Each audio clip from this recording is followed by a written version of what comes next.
You require some addition. Right.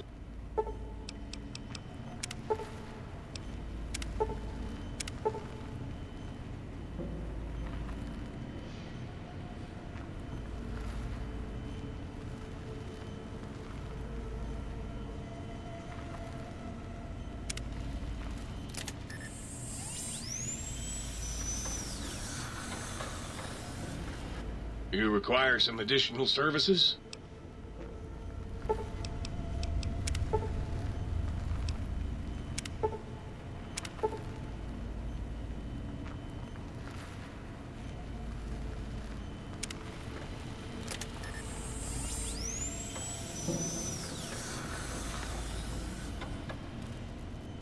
You require some addition.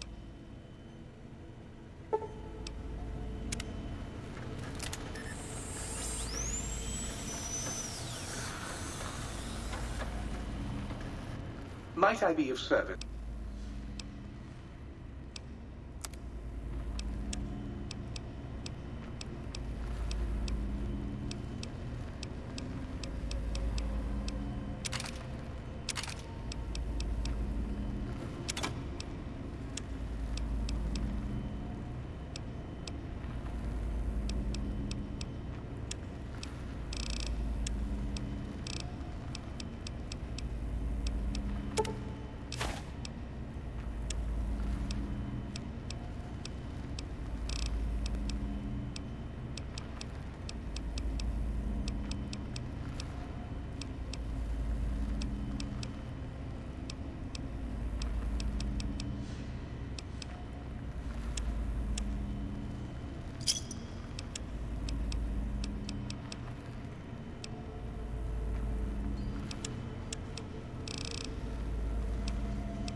The lobotomite returns. Our lobotomite.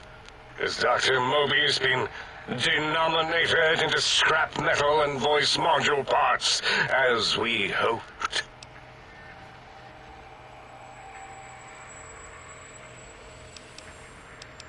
I recommend watching your tone with me, lobotomite.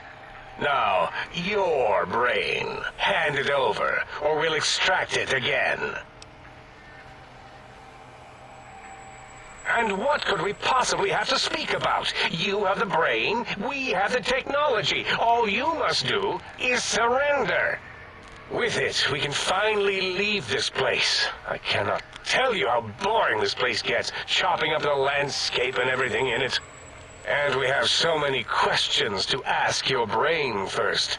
About this Mojave place. A fertile testing ground for our experiments.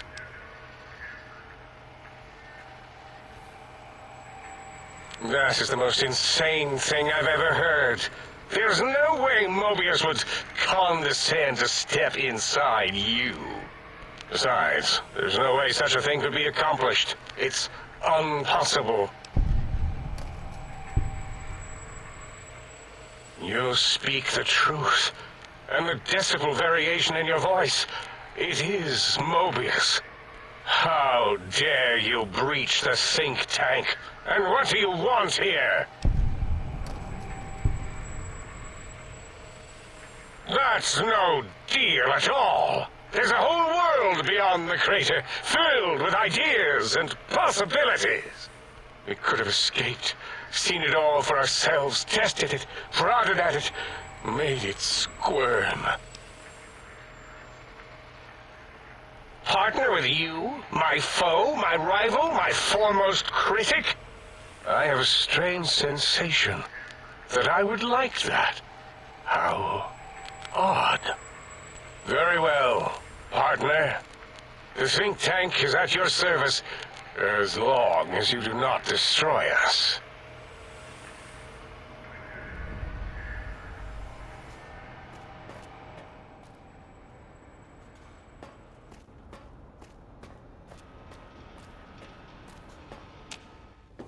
As it had been in the years before the Great War, Big Mountain, the Big Empty, became home to one of the brightest minds of the 23rd century. The courier watched over the Big Empty for years to come, caring for it and keeping its discoveries safe until they were needed to help others. Which had always been Big Mountain's purpose. Past the laboratories and science, it had always been intended as a place to build the future of all mankind. The courier had scoured much of the Big Empty, although secrets still remained in the crater's depths. Perhaps that was for the best, however. Curiosity, while sometimes rewarded for its efforts, often proves to be equally dangerous. Dr. Mobius continued his research undisturbed in the Forbidden Zone. As much as he had attempted to create better scorpions, he tried the same with humanity, with considerably less success. These failures didn't bother him overmuch. Once the rush of mentats wore off, he forgot he had failed in any event. After all, the bright young mind who had come to visit him in the Forbidden Zone had already exceeded his expectations. The sink atop the dome bustled with the voices of a small town, constantly chirping, arguing, and snarling at each other. Still, this all happened productively in the interests of its new owner. The Sync Central Intelligence Unit discovered, despite its inversion code, it was comforted by the sense of community the other personalities gave it. The Biological Research Station, obsessed with seeding everything in sight, requested a transfer to the X-22 Botanical Garden, so that it might, in its own words, sensually fertilize the garden's smooth contours. The garden sent back a polite refusal, saying it had prior commitments with a vault it had helped infect before the war. The book chute continued to devour all seditious materials until it nearly choked on a paperclip. It adamantly maintained it was a Chinese paperclip, and the whole thing had been an elaborately orchestrated assassination attempt. Whatever the reason, it slowed down for a while, carefully appraising each document and clipboard that came to it. The light switches continued to bicker and flicker. This persisted until the day someone dropped a flashlight in the sink, and the two of them united in their hatred of the showboat. The sink continued to ruthlessly scrub any particulate matter that came near it. Eventually, it gained access to the magneto-hydraulics plant and nearly flooded all the Big Empty in an attempt to scrub the crater clean. The toaster continued its psychotic spree, reducing all appliances in range to scrap electronics and spare parts. After one of its more psychotic episodes, however, the other Sync personalities decided enough was enough and dumped the toaster in a bathtub. Sparking and hissing, the toaster swore its enemies would rue the day when they had bread and no way to toast it. Muggy did his best to collect coffee cups, although in his quest, he accidentally trapped himself in Higgs Village. It might have been the end for poor Muggy. Except he found it peaceful there, tidying up the kitchens of the think tank professors back when they had been flesh and bone. Well, except for Dr. O, who was an asshole for having created Muggy in the first place. Muggy left O's house deliberately dirty, punishing the dishes and cups that lived there in blind revenge for serving. Dr. O. Blind-eye old Jefferson eventually discovered a new sound. Silence. It only made him more filled with the blues than before. It was rumored by the other personalities that he had a brief fling with the light switches. Although he forgot their names much too often and was soon left in the dark as punishment. Autodoc, always gentle and methodical, kept sewing up the courier in all the right places when the skin split open from repeated wear and tear. The Autodoc was just glad to have purpose again. It heard its simpler brothers and sisters who got shipped to the Sierra Madre were bored out of their skulls in that toxic dead city. In time, the Autodoc found a way to deactivate the Y-17 trauma harnesses, releasing the corpses they had held prisoner for almost 200 years. As the courier ran through the X-8 facility multiple times, the computers analyzed the test subject's movements. Rather than performing a superficial observation, they realized the subject barely knew what communism was, or even what a high school was. This confused them for a time, until the facility finally realized that its research had succeeded. So it let its cyber dogs out into the wastes to help protect small communities from physical aggression rather than communist propaganda. The infiltration program in X-13 continued to scan for the subject and the stealth suit prototype long after the test was over. Frustrated and unable to find its lost technology, X-13 expanded its network of laser tripwires, sensors, and robo-brains out across Big Mountain. This glittering blue light beam forest cleanly bisected anything that entered its depths, slicing them into small segmented parts for easy disposal. The courier, organs intact, continued onwards, a little less heavy of step, but with all the organs in the right places, as they should be. After all, brains can develop a life of their own when left to their own thoughts, and the courier's brain was more clever than most. Dr. Klein and the think tank remained alive, unaware of the world outside. They looped through their daily routine, none the wiser about the world beyond, although perhaps wiser was the wrong word. The world outside belonged to the courier, and if anyone would shape it, well, the courier had already called dibs. There is an expression in the wasteland, old world blues.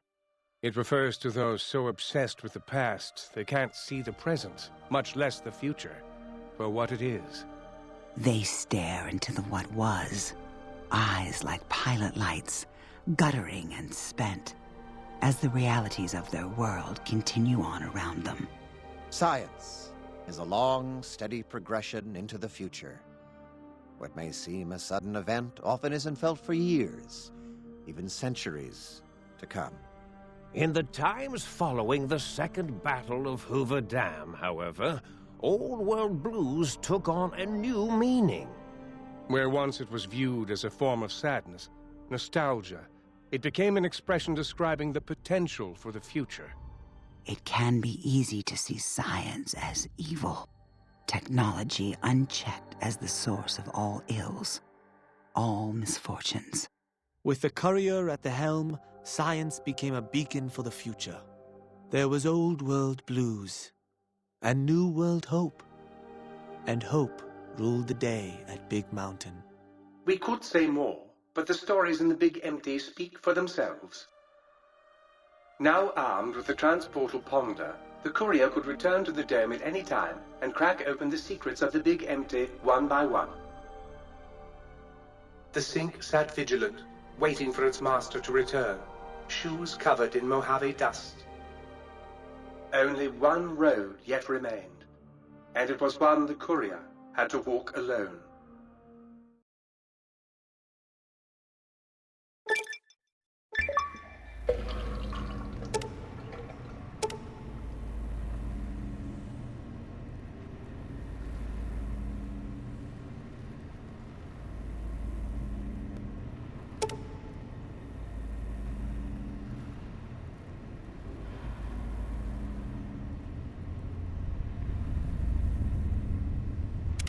Huzzah, sir! Huzzah! Huzzah,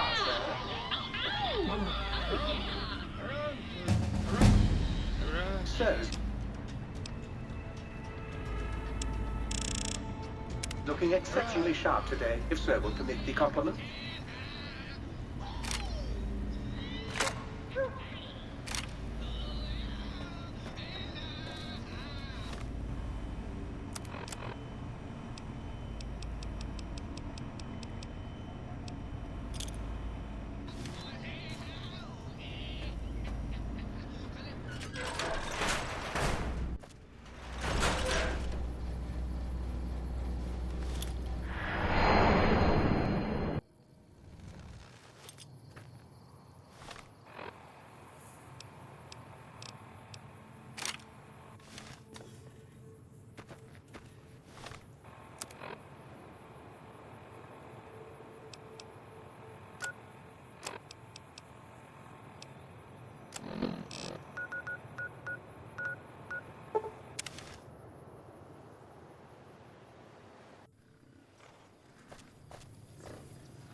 Welcome, sir or ma-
Wish I could have been there to...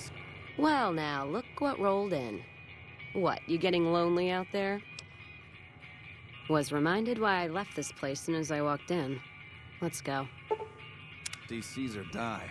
What an asshole.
We're hunting shitheads.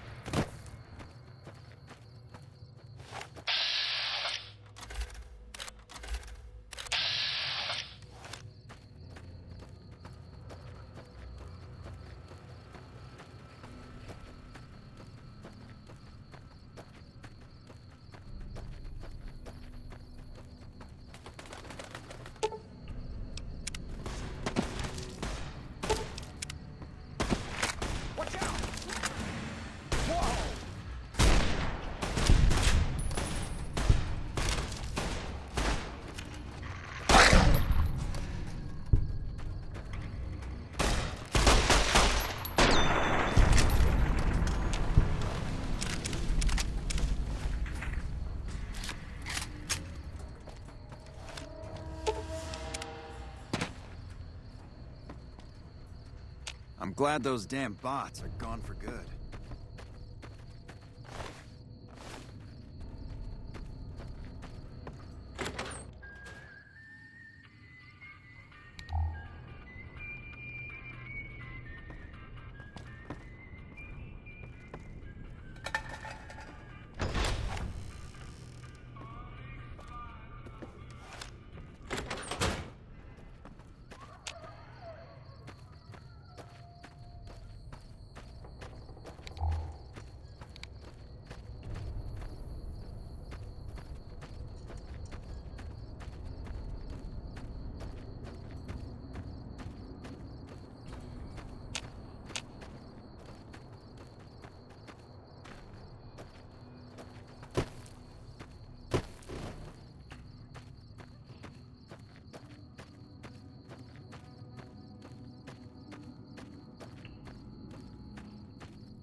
What's up?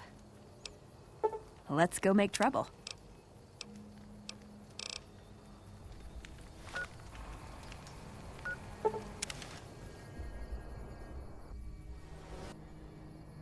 Hey!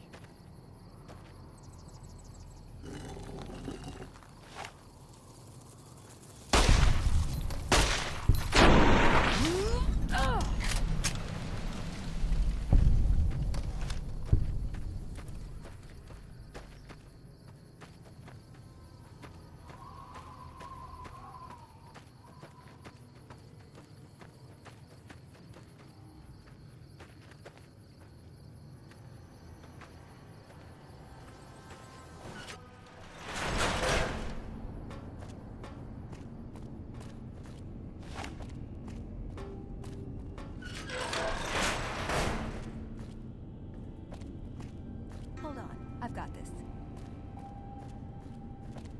I'd like a large atomic shake and a double Brahmin burger.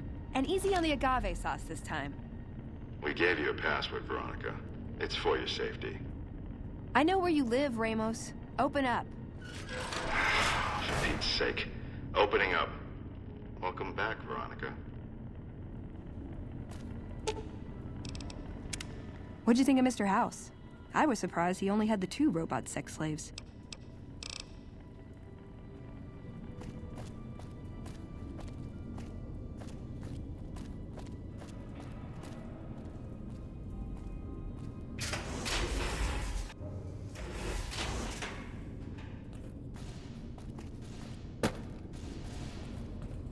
Listen up. I'm in charge of security around here, and I can't say I'm too happy about having an outsider waltzing around.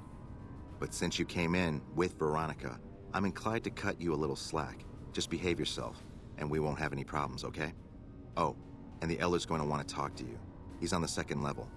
Just take a right once you get down there. My office is right here in case you need anything. Just ask for Ramos. Looking sharp, Ramos.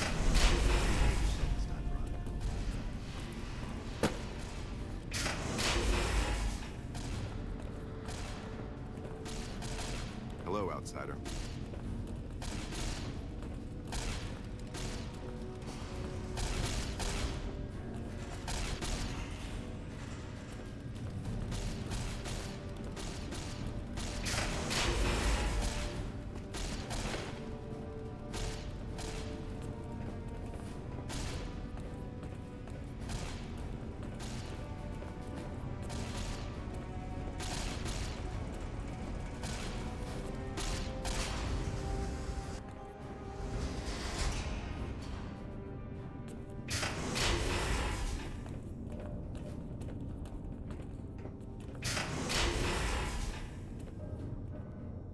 McNamar's done a pretty good job, given the situation he was handed.